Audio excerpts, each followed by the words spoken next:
La France a confié la maintenance des 58 turbines de ses réacteurs nucléaires à un groupe étranger.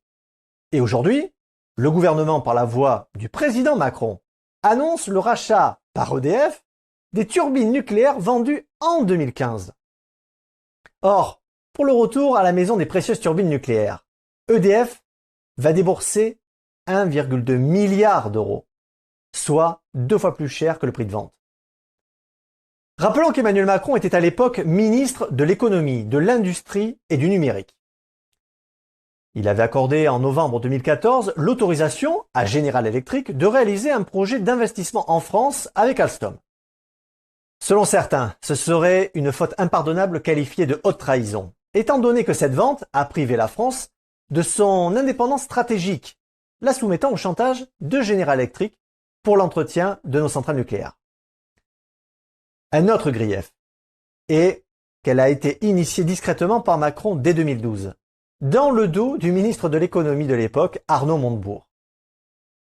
Autre zone d'ombre.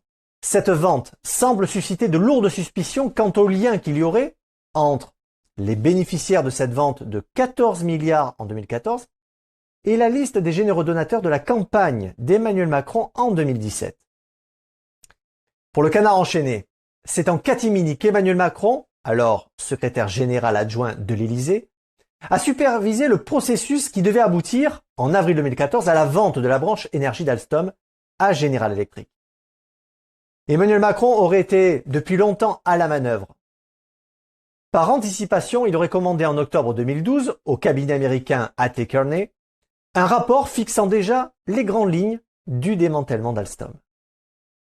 Son supérieur, Pierre-René Lemas, secrétaire général de l'Élysée, n'en a jamais entendu parler. Le président de la République lui-même n'était pas au courant de l'opération. Si nous résumons, prise illégale d'intérêt, trafic d'influence, flagrant délit de mensonge, pacte de corruption et perte d'emploi, tout semble être présent pour faire de ce dossier Alstom un véritable scandale d'État.